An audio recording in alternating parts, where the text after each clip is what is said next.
première tasse actu de la journée.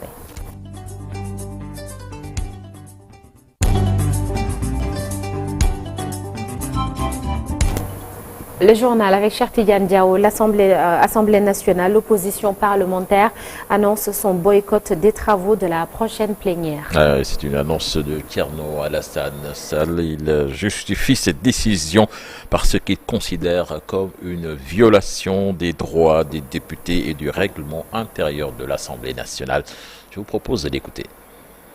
La situation et le mode de fonctionnement de l'Assemblée nationale du Sénégal, qui est un pouvoir autonome et indépendant, interpelle l'ensemble des députés de l'opposition, ce qui nous a amené à vous rencontrer aujourd'hui pour en parler. L'opposition parlementaire a décidé, pour une première dans notre histoire parlementaire, de boycotter les travaux de la plénière qui était initialement prévue demain 10 avril, mais qui, comme vous le savez, vient d'être reporté à une date ultérieure. En venant ici, nos deux présidents ou présidentes, coordinatrices du groupe des non-inscrits et présidente du groupe Takwalo, la collègue Aïssata Sall, ont été saisis pour être informés du report à une date qui sera précisée par l'Assemblée nationale de la séance prévue demain. Donc l'opposition a décidé du boycott des travaux qui avaient été initialement prévus demain. Par respect pour nos électeurs et pour l'opinion nationale, nous avons décidé de cette séance d'information afin que nul n'ignore le sens et le bien fondé de notre démarche. Finalement, donc, la séance des questions d'actualité initialement prévue ce jeudi est reportée au lundi 14 avril 2025 et c'est en raison du rappel à Dieu de Serigne Mohamedou Makhtar Thiaoulaye, Khalife général des Layènes. C'est un communiqué de l'Assemblée nationale. Un groupe de 23 députés donc de l'opposition a saisi le Conseil constitutionnel pour demander l'annulation de la loi interprétative de l'amnistie, une loi qu'il qualifie d'inique et d'anticonstitutionnelle. Le député Mbaye-Dione, représentant des non-inscrits, que je vous propose d'écouter. Nous sommes 23 qui avons signé ce recours au Conseil constitutionnel parce que pour l'essentiel, l'opposition démocratique a voté contre cette proposition de loi qui est injuste, qui est une loi scélérate et qui consacre la rupture de l'égalité des citoyens, contrairement à ce que dit la Constitution de notre pays, dit en son article 4 que les citoyens sont égaux devant la loi. Direction Ziguinchor, 34 candidats à l'immigration irrégulière interpellés par la gendarmerie nationale. Ils sont 34, donc dont 31 Sénégalais et 3 Gambiens qui ont été interpellés par la gendarmerie nationale à Afignam. Ils ont été déférés au parquet ce mercredi. Le récit avec Boubacar Diassi.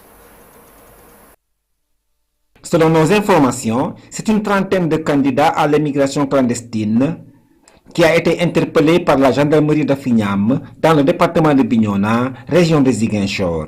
L'interpellation a lieu ce lundi 7 avril 2025 vers les coups de 18 heures dans le bras de fleuve qui arrose cette petite commune située au nord de Ziguinchor.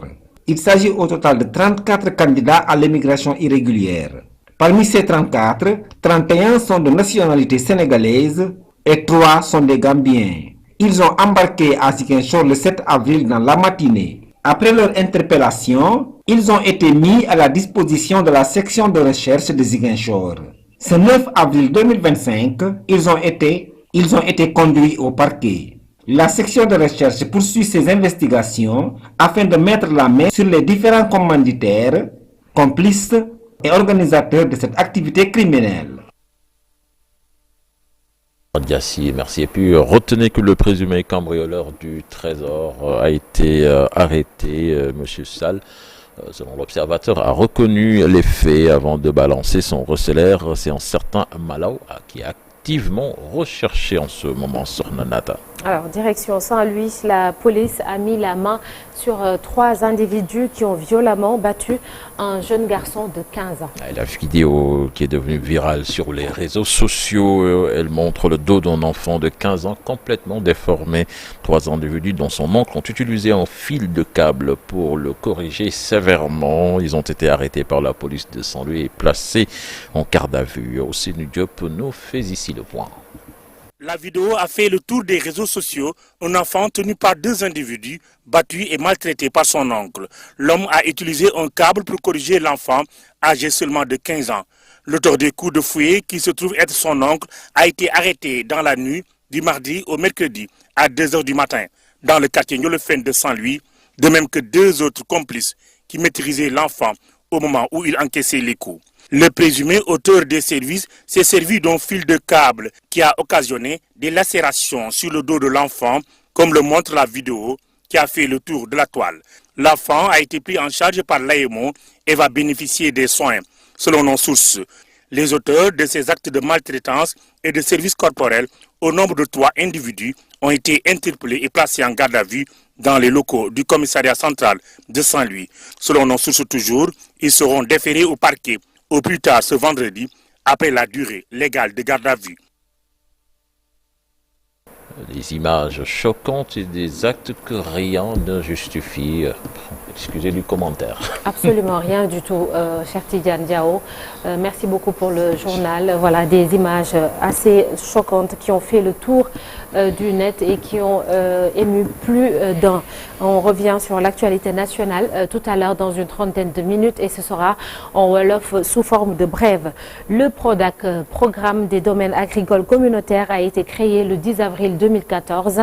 L'un des objectifs était de fixer les jeunes dans leur terroir à travers la création de pôles de compétitivité économique et d'aménagement structurant permettant la mise en valeur de grands domaines allant de 1000 à 5000 hectares.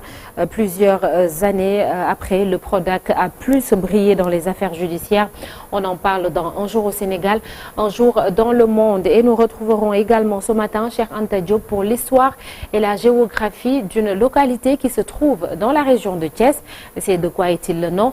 La revue de presse, ce sera avec Cher Diop et la météo du jour, le tout dans la première partie. En attendant tout cela, l'actualité hors de nos frontières.